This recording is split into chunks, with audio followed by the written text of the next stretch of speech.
Hello, everybody. Welcome to the Catch Can Man show. This is the Catch Can Man with a few words. Let me start off by saying I went to the doctor this week and I told him my hearing's getting worse. And he told me, describe the symptoms. And I said, well, Homer's fat and Marge has blue hair. All right. So let's hear the word of the week or tip of the week, I guess. Tip of the week, word of the week. Let's go with dirty air. Since they were in Phoenix this past week, we have different track they've raced. They've raced on a super speedway, they've raced on a road course, and this is like the first track where aerodynamics. Well, Daytona, it's really all about aerodynamics, Right. but they're in such a pack that it doesn't really affect what they're doing here in Phoenix, which is downforce, Uh huh. where they need the clean air. If you're out in front, you have what they call clean air, but if you're behind somebody and there's really no drafting is really not an effect on these cars where you could get stayed, you know, in a Hooked underneath the hook, hooked yeah, onto the car. Yeah. hooked together. So what they have behind the car is dirty air. Is um, so when you have dirty air, you have these two cars. Let me hold this. Yeah, you have to. When you're in clean air, the car is leading. The air goes over the car, gets downforce, gets air over the spoiler, and this kid keeps the car hooked up. As they say, on rails, which is will be another word of the day next in some other in some other session. But anyway, when this car's down front, he's got clean air, which helps the car stick to the ground, to the track. And when he's behind him, this air gets off the spoiler and doesn't hit the front part of it. It kind of lands over here, and the front end starts to get tight. And this is what's called dirty air. Hmm. Does that affect the speed too? Oh yeah, it slows them down when you start getting your car starts getting tight, which we'll talk about tight and loose Mm-hmm. in another session as well. Okay. Um, First of all, real quick, tight means that your front end doesn't want to turn. It starts drifting up the track, Right. and that scrubs up speed. So that slows you down. And that would be uh, your word of the week for is dirty air, and it really is more a factor here in Phoenix, their intermediate tracks, and say where they're going next week in Vegas, which they're going to be talking about a lot of that in Vegas as well. Nice. Yeah. So, um, as far as qualifying goes, is how important is it to qualify well then? Because it's like you said, it's different. Not so much about the drafting and stuff like that. So, It's what in, what is what is the difference for the qualifying at this track? Like, can in you Phoenix. know? In Phoenix, uh, qualifying it depends how you want your car to run. If you want, if the crew chief expects to have a lot of cautions during the race, they wanna tighten up the car. They wanna give it a little more downforce. Um, well, let's get back to your question of qualifying. Qualifying really isn't important in a NASCAR race. It's a long race, Mm, and you could you could be adjusting your car during the race, and well, when we get to the race recap, I'll tell you what happened to Ryan Blaney. He fell to the back twice, but anyway, oh, okay, yeah, yeah, yeah, yeah, yeah. he fell back to the. But qualifying really is it's a matter of preference for the crew chief. Do you want to qualify up front? And if you qualify up front, it doesn't really mean it's a good position for the race. It just means you want a certain spot on pit road. So Got it. if you qualify on the pole, Uh you huh. get first choice on pit road. You get to pick your first whatever stall you want. Usually the pole sitter picks the very front um, pit stall at any race, because the at the end of pit road there's a line.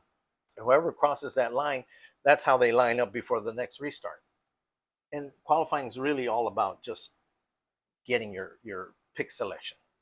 Got it. Pick selection. Yeah, that makes It's sense. not so much as how well you do during the race, but they do they do set up the cars differently in qualifying because some cars they call race trim, another word of the day, or qualifying trim. So if you want qualifying trim, it's that you want to get your car up front in the in the top 5 qualifying spots because you want a better position on pit road. Not necessarily for the race. If you want to, if you want a race trim, then the you'll won't qualify so well because your car is not set up to run faster. Race trim is set up for a longer. If you expect there will be a lot less cautions in the race, it's set up to run longer than the other guys that are under qualifying trim. But that only happens at the beginning of the race because uh, once the race starts, the driver feels okay. My car's loose. My car's light, tight. They come in for adjustment, whether it be uh, air pressure, which we'll talk on the race recap, what happened as far as air pressures went, or your suspensions. You know, just it just they just keep adjusting throughout the race, and it's you either hit it or you miss it, and some guys hit it, and they do well. Okay. Let's move on to the headlines this week. Headline real quick: Bowman is still out with vertigo. Jeez. Yeah. So at first, when he got out of the race in Coda, he missed this past weekend in Phoenix, and he's gonna miss again Vegas. So at first, when he got out of the car, they didn't know what it was, and then they diagnosed him later. So yeah, Bowman's still not doing well. He's not gonna be at Vegas. Geez, I should have wrote that down. Who came in? Anthony Alfredo filled in for him. Alfredo filled in for him.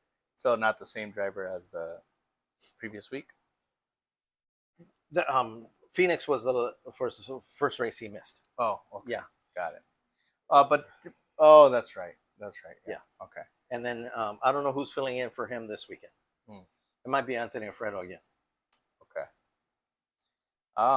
So you want to talk about the points? Oh yeah, after this weekend, points shakeup of not too much of a shakeup, just a little tightening up of the points.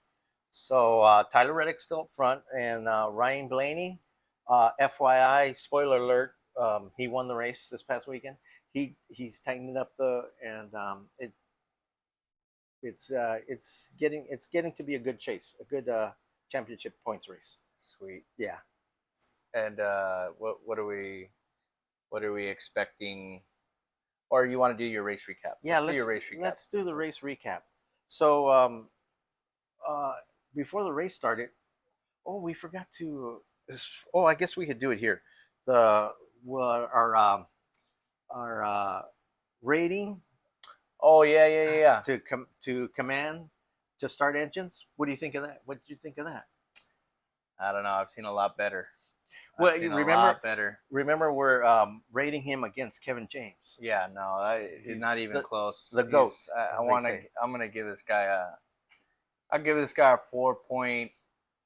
I'll give him a 4.8 only because when he started off, he sounded really strong. Yeah, he seemed like he was gonna build us up, and it's like, I mean, he sounded like that classic American. So it was getting my hairs starting to stand up, and then it petered out. He petered out. So what are you gonna give him? Well, I've seen a lot of commands to start engines, and a lot of them. So yeah, I'm gonna go a little lower, 4.3. All right, 4.3. Yeah. That's locked in. 4.3. 4.3 air hammers. We go air hammers, wrenches. 4.3 wrenches, 4.3 microphones. I don't know. We're still deciding on which the rating system. The ratings. Okay. So now you wanted to talk about the last week's race. Yeah, race recap. Before the race started, Since this weekend, it was IndyCar and Phoenix Mhm. together. IndyCar's uh, ran on Saturday and the Cubs ran on Sunday. So, oh, by the way, it was an all Penske weekend. Total domination by Roger Penske's teams. So Joseph Newgarden won Saturday, Mm. and well, he drives for Roger Penske, and Ryan Blaney, he's also under Roger Penske's banner. So total domination by Roger Penske, and I'm getting sidetracked again. So the whole point is the beginning of the race before the race started in Indy cars. They have that tandem race car Mhm. where they get a VIP for the Indy races. They get a VIP. They put them in the back seat of an Indy car, and they have a professional Indy car driver. Usually, it used to be Mario Andretti, Yeah, I remember when we got to see that at Long Beach. Long Beach. Yeah, it used to Uh, be Mario Andretti. Now they have the the up and coming professional IndyCar drivers. They call them the Indy Next. It used to be Indy Lights, and they had for Sunday they had that for the NASCAR race. oh, So Clint Boyer was lucky enough. Not in his eyes. He was genuinely nervous. really? Genuinely nervous. So he's sitting in he's the in. back of an He's Indy in. car. And he was saying, "Hey, you got my life in your hands, basically." Wow. And as they were going around the track, he was, they were talking to him from the booth, Uh huh. and he was, yeah, this guy's driving way too fast, and He's he was he's retired, but he was a race car driver too. So you can't imagine what those Indy cars feel. It probably just feels so different Different. You're being in an in open Indy car. Yeah, cockpit, I mean, open cockpit, and you're in a missile compared to a yeah, actual car with a windshield. windshield. You got roll bars all over you, and these cars go at least 30 miles an hour faster on that track, and this track is only a mile long. Well, I mean, watching an Indy car wreck after Yeah. seeing the what's left of the car, that would make anybody nervous. Just a cockpit, Oh yeah. just the seat. Oh, I saw when. Oh no, I don't even talk about that one where uh, someone was coming out. What was this? Zanardi, Alex Zanardi. He was coming out of the pits, and someone. I mean, these are like knives. It chopped off his legs. And went right through him. Anyway, Sheesh. but this is not about that. Not bad. Not about that. So Right. that was Clint Boyer. That was a little you know thing I noticed about. Well, the race started, of course, That's and funny. yeah, the race started, and when they do these restarts, they go into the, before the start finish line used to be on the other opposite. Mhm. I don't know when they made the. It's been several years now. The front start finish line used to be on the back stretch. What the back stretch is now. Now the front stretch is coming out of four, and they have what they call a dog leg. And when they do these restarts, they come down off the track onto the apron 5, 6, 7, 8 wide sometimes, and then they have to funnel back in before they get into turn two. So that's these restarts at Phoenix are awesome. Yeah, that was fun to watch. Yeah, that's these. Yeah, that's and then Kyle Busch wrecks again. His nickname for me is going to be Yuki Tsunoda. Call him poor guy wrecking again. And okay, so now we're getting into what happened to Ryan Blaney. This is what I say: qualifying is not that important unless you want a certain pit stall. Is because this is what happened to Ryan Blaney. He like a quarter way through the race, or maybe a third way through the race, they come in and regular pit stops, right? And then he comes out, and they notice that his left rear is loose. He noticed his left rear. He had to come back in so they could tighten the lug nut. It's no more lug nuts. Five Yeah. lug nuts. It's just one single nut, right? One bolt. No, nut, not bolt. It's a one lock nut. So he had to come back into the pits. They tightened it up. So he had to start at the tail end of the field. Mhm. And well, he's making his way. I think he made it up the first time, made it up to somewhere in the top 15, right? And caution comes in, he comes back in. And guess what happens again? They didn't tighten that. That I tell you, that rear tire change has got to be. He's got to be canned Yeah. after this. Well, luckily though, you know, they know when they set him down, the rear tire changer says, you know, okay, it didn't get tight, and the crew chief gets on the radio with Brian Blaney. Pit and Joey Logano's fault. Pit, tell him the. And the funny thing is, Joey Logano's team, they get him out, and they're all like, "Hey, high five, high five!" Here comes Ryan Blaney into the pits, and they're like, "What? We need our, you know, he's going. We need our lug nut tightened, so you know, we'll tighten down." And the thing is, there's a penalty for that. You can't do work outside your pit box, and technically, that was outside his pit box. You know. So, but you're referring this. You're comparing this to what we were talking about earlier with the qualifying. So Yeah. Well, like I said, I'm getting. so it would have been. No, no, no. Oh, okay. Yeah, no. It's not. This not. It's not his pit selection. He. What happens if he goes out on the track and that wheel falls off? Um, 2 crew members get suspended for Oh, 2 weeks, and the crew chief's gone. He gets penalized a lap. He gets sit down, and he sits down for a lap.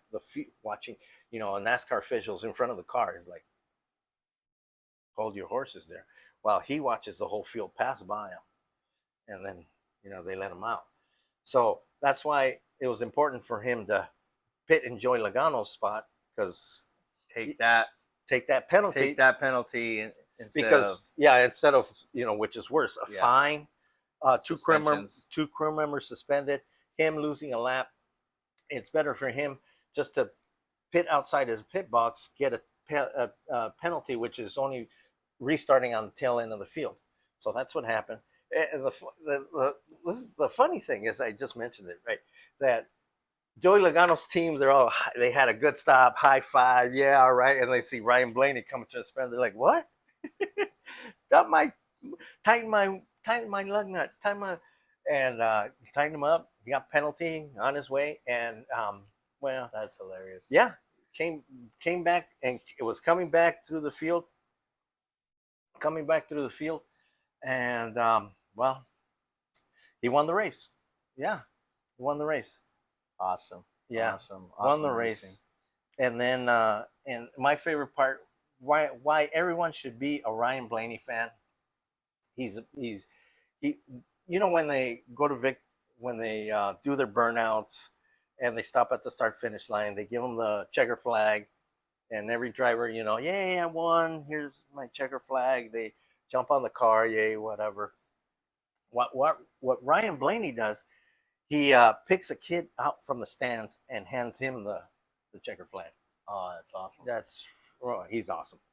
Yeah, that's awesome. And then so he does that, and then they come do his interview right there at the start finish line. His car starts rolling away. Hey, what's her name? Jamie Little goes, your car's rolling away. You forgot to put it in gear. There he goes, chasing it, or No, I didn't roll. I mean, it was like it was starting to roll away. You know, okay, that's funny. It was starting to roll away, so he was able. It would have been hilarious. So I don't know if I should start with the gripe of the week, because I have gripes, but I'm trying not to. Let's hear it. Okay, so my gripe of the week is when there's going to be a pass, they go to the in-car camera. Okay, that's my gripe. Do not go to the in-car camera. Let's see the pass, not the replay. Okay, thank you for showing me the replay, but I want to see it live. Okay, my gripe of the week. Okay, my gripe of the week. That's a good one. That's a good one. My gripe. So let's what do we got to look forward to this week? Vegas is coming up this weekend. First to look out for. Yeah, before we go to Vegas, real quick, IndyCar is going to be in Arlington, Texas, Arlington. First time on the streets of Arlington. Nice.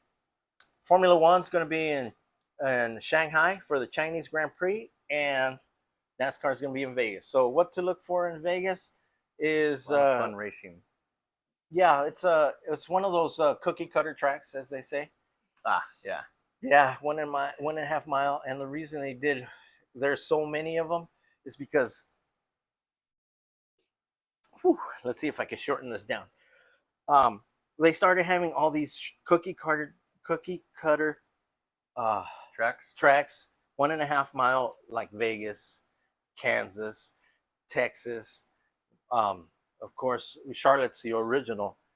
Charlotte and Atlanta is the original 1.5 mile, but Atlanta changed their configuration to one of the cookie cutter tracks, but they were a true oval, like this. But that, yeah, like Bristol, you know how Bristol is a true oval, like, you know, like this, but that's only 1/2 mile. But Atlanta was 1.5 miles.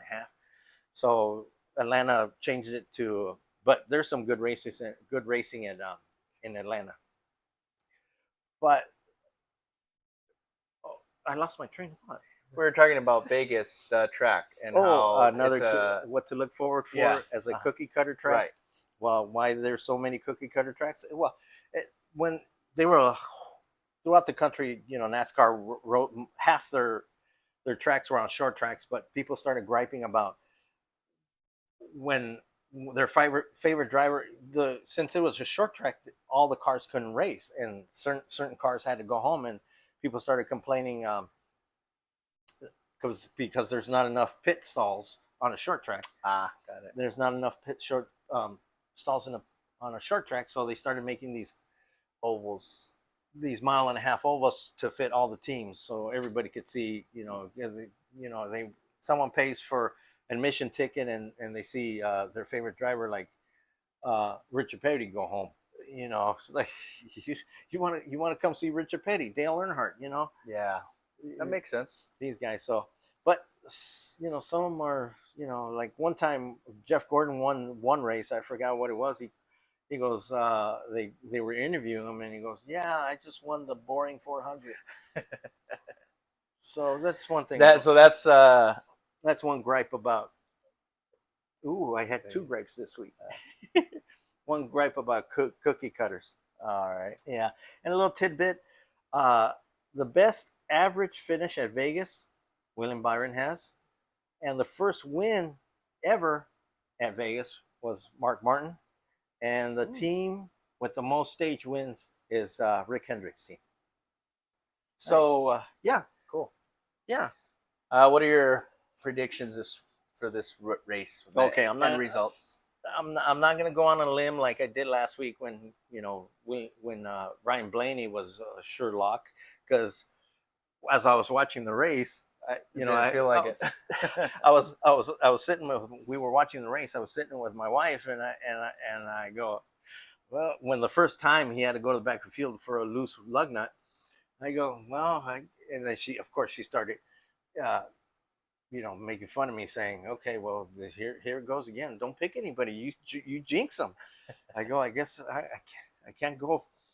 I can't be picking anybody anymore. I'm jinxing them. And it happened twice. So I'm not gonna go Joey Logano this week. So I'm just going here. Roger Penske gonna have a good day. Okay. Again, Roger Penske's gonna have a good day, and Joe Gibbs is gonna have a good day. So, but of course, Rick Hendrick always has a good day.